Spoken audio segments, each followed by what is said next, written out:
व्यवसाय आशावाद रिकॉर्ड कम गिरा। एक रिपोर्ट के अनुसार अप्रैल-जून की तिमाही में व्यावसायिक आशावाद अपने रिकॉर्ड निम्न स्तर पर पहुंच गया है।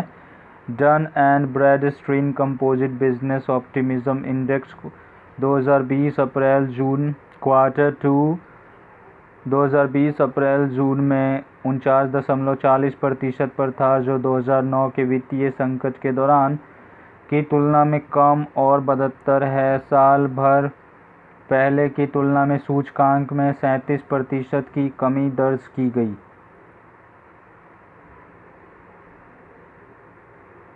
ओलेम्बिक को मिली यूएस एफडीए की मंजूरी। ओलेम्बिक फार्मास्यूटिकल्स को अमेरिकी बाजार में अलकाफ्तादीन नेत्र समाधान के विपणन के लिए अमेरिकी स्वास्थ्य नियामक से मंजूरी मिल गई है। कंपनी को अपने संक्षिप्त नए दवा आवेदन एएनडीए अलकाफ्तादीन नेत्र समाधान के लिए US food and drug administration US FDA से अस्थायी मंजूरी मिली है। इंटरस्टेलर स्पेस में लिथियम बहुतायत। इंडियन इंस्टीट्यूट ऑफ एस्ट्रोफिजिक्स के शोधकर्ताओं ने सैकड़ों लिथियम से भरपूर विशालकाय सितारों की खोज की है, जिससे यह संकेत मिलता है कि लिथियम का उत्पादन तारे और इंटरस्टेलर माध्यम में इसकी प्रचुरता के कारण होता है। उन्होंने ऐसी लिथियम वृद्धि को केंद्रीय हीलियम जलते सितारों के साथ भी जोड़ा है, जिन्हें लाल कलंप दिग्गज के रूप में भी जाना जाता है। आईआईटी रोपर करेगा वॉर्ड बोट का निर्माण।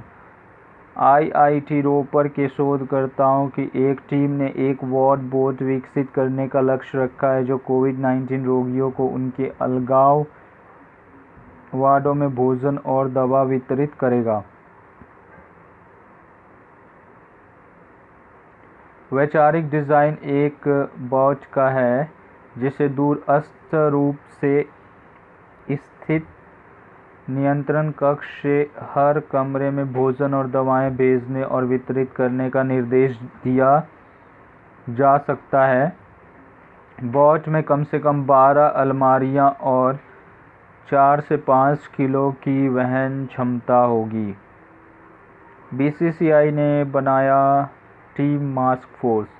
भारत के सबसे सम्मानित क्रिकेटरों के साथ बीसीसीआई ने 18 अप्रैल 2020 को सार्वजनिक स्थानों पर मास्क पहनने को बढ़ावा देने और कोविड-19 महामारी के खिलाफ लड़ाई में मदद करने के लिए एक वीडियो अपलोड किया। सार्वजनिक स्थानों पर मास्क पहनने के बारे में जागरूकता फैलाने के लिए टीम मास्क फोर्स बनाया गया है।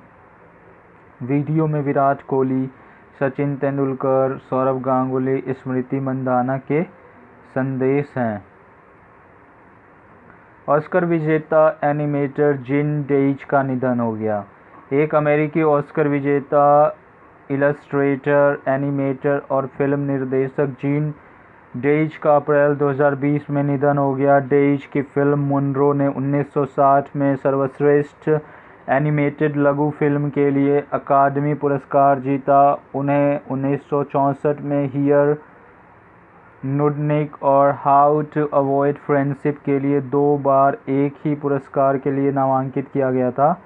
2004 में उन्हें एनिमेशन में उनके आजीवन योगदान के लिए विंसर मैकके पुरस्कार मिला। चीनी भाषा दिवस 20 अप्रैल को मनाया गया।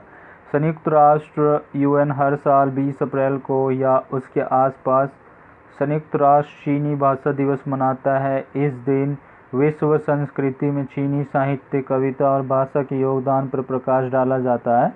12 नवंबर 2010 को पहला संयुक्त राष्ट्र चीनी भाषा दिवस मनाया गया। 2011 में तारीख 20 अप्रैल को स्थानांतरित की गई थी। सीएसआईआर सीएफटीआरआई ने उच्च प्रोटीन बिस्किट प्रदान किया। सीएसआईआर की इकाई केंद्रीय खाद्य प्रौद्योगिकी अनुसंधान संस्थान सीएफटीआरआई ने एम्स नई दिल्ली में इलाज करवा रहे कोविड-19 रोगियों को उच्च प्रोटीन वाले बिस्कुट उपलब्ध कराए हैं। इन बिस्कुट में 14% प्रोटीन है, जबकि सामान्य बिस्कुट में लगभग 8 से 9% प्रोटीन होता है। समृद्ध बिस्कुट रोगियों को ठीक होने में आवश्यक प्रोटीन प्रदान करेगा। IIM कोझिकोड की टीम ने किया एक प्लेटफॉर्म का निर्माण। IIM कोझिकोड के छात्र के नेतृत्व में एक अंतर्राष्ट्रीय टीम ने आधिकारिक सरकारी स्रोतों से आपातकालीन सेवाओं तक पहुंचने के लिए एक स्टॉप कोविड-19 प्लेटफॉर्म विकसित किया है। वेबसाइट covid5.in सभी कोविड-19 संबंधित सेवाओं और मदद के लिए एक स्टॉप डिजिटल निर्देशिका है। वेबसाइट का उद्देश्य सही लोगों तक सही जानकारी पहुंचाना है। CBDT द्वारा वित्त वर्ष 2019-20 के संशोधित रिटर्न फॉर्म केंद्रीय प्रत्यक्ष कर बोर्ड वित्तीय वर्ष 2019-20 के लिए रिटर्न फॉर्म में संशोधन कर रहा है, जिसे अप्रैल 2020 के अंत तक अधिसूचित किया जाएगा। कोविड-19 महामारी के कारण केंद्र द्वारा दी गई 30 जून 2020 तक की विभिन्न समयावधि विस्तार का पूरा लाभ उठाने के लिए आयकर दाताओं को सक्षम करने के लिए ऐसा किया जा रहा है। उत्तर प्रदेश सरकार ने एक समिति का गठन किया। उत्तर प्रदेश सरकार ने राज्य में पिछले 45 दिनों के दौरान पहुंचे 5 लाख विस्थापित मजदूरों को रोजगार देने के लिए एक समिति का गठन किया है। मुख्यमंत्री योगी आदित्यनाथ ने इस संबंध में कृषि उत्पादन आयुक्त APC की अध्यक्षता में एक समिति गठित करने के निर्देश दिए हैं। ग्रामीण विकास, पंचायती राज, MSME और कौशल विकास के प्रमुख सचिव इस समिति के सदस्य होंगे। तमिलनाडु सरकार ने एक योजना शुरू की। तमिलनाडु राज्य सरकार ने कोविड-19 के खिलाफ कठिन परिश्रम में फ्रंटलाइन श्रमिकों को आवश्यक खाद्य किट वितरित करने की योजना शुरू की है। इस योजना के तहत किट, जिसमें चावल, अनाज, मसाले आदि हैं, को सैनिटरी श्रमिकों, बिजली बोर्ड के श्रमिकों आदि के बीच वितरित किया जाएगा। पहले चरण के रूप में सैनिटरी श्रमिकों को 290 किट वितरित किए गए थे। फेसबुक ने third party fact check launch किया। फेसबुक ने बांग्लादेश में फर्जी खबरों के प्रसार को हतोत्साहित करने के लिए अपनी थर्ड पार्टी फैक्ट चेकिंग प्रणाली शुरू करने की घोषणा की है। बूम फैक्ट चेक के साथ साझेदारी में फेसबुक तस्वीरों और वीडियो सहित कहानियों की समीक्षा और मूल्यांकन करेगा। तथ्य की जांच क्षेत्र में एक अधिक सूचित समुदाय का निर्माण करेगी। यह स्वास्थ्य और चिकित्सा के विषयों पर गलत जानकारी को हटाएगा। WHO ने रमज़ान प्रथाओं के लिए दिशा निर्देश जारी किए। WHO ने कोविड-19 के संदर्भ में रमज़ान प्रथाओं के लिए दिशा निर्देश जारी किए और सामाजिक दूरी और आभासी प्रार्थना की सलाह दी है। इसने लोगों को हर समय कम से कम 1 मीटर की दूरी बनाए रखते हुए शारीरिक दूरी का अभ्यास करने की सलाह दी है।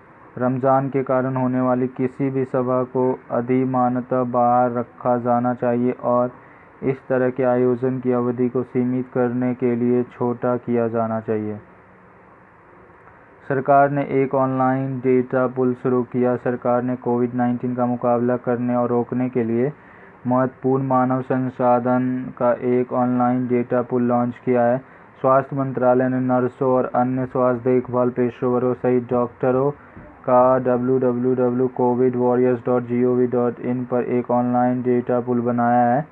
इसमें विभिन्न समूहों से मानव संसाधनों के बड़े पुल की राज्यवार और जिलेवार उपलब्धता है। लॉकडाउन में ढील शुरू। केंद्र सरकार 20 अप्रैल 2020 से हॉटस्पॉट वाले क्षेत्रों के अलावा बाकी क्षेत्रों में अधिसूचित सेवाओं में कुछ छूट देगी। 3 मई तक राष्ट्रीय लॉकडाउन के मद्देनज़र लॉकडाउन का सख्त अनुपालन सुनिश्चित करने के लिए निर्देशों की एक श्रृंखला रखी गई है। सरकार उन क्षेत्रों में जो कोविड-19 रोकथाम क्षेत्र नहीं है, कार्य करने के लिए कुछ और सेवाओं की अनुमति देगी। मैटरहॉर्न पर्वत पर भारतीय ध्वज जगमगाया। स्विट्जरलैंड ने स्विस आल्प्स में प्रसिद्ध मैटरहॉर्न पर्वत पर तिरंगा दर्शा के कोरोना वायरस महामारी के खिलाफ अपनी लड़ाई में भारत के साथ एकजुटता व्यक्त की है। यह सभी भारतीयों को आशा और शक्ति देने के लिए किया गया था। मैटरहॉर्न पर भारतीय ध्वज का उद्देश्य एकजुटता व्यक्त करना था। भारतीय तिरंगे का आकार 1000 मीटर से अधिक था। नॉर्मन हंटर का निधन हो गया है। लीड्स यूनाइटेड के महान नॉर्मन हंटर कोरोना वायरस के कारण अप्रैल 2020 में मृत्यु हो गई। बाइटस एयरलाइंस के उपनाम वाले वे लीड्स के सबसे सफल युग में एक महत्वपूर्ण खिलाड़ी थे। उन्होंने एलैंड रोड पर 14 साल के पहले टीम के करियर के दौरान 2 लीग खिताब जीते और इंग्लैंड के 1966 विश्व कप विजेता टीम के गैर खेल सदस्य थे। गृह मंत्रालय ने विदेशियों का वीज़ा बढ़ाया है। कोरोना वायरस लॉकडाउन के कारण गृह मंत्रालय ने भारत में फंसे हुए सभी विदेशियों के नियमित और ई वीज़ा को 3 मई 2020 तक बढ़ा दिया है। उन विदेशियों को दिया गया वीज़ा 3 मई तक निलंबित रहेगा। ऐसे विदेशी नागरिकों को 3 मई से 14 दिनों तक यानी 17 मई तक की छूट दी जाएगी और उनके पास बिना किसी अतिरिक्त जुर्माना के छूट होगी। Thank you. Please subscribe the channel and like and share the video with your family and friends. जय हिंद, जय भारत।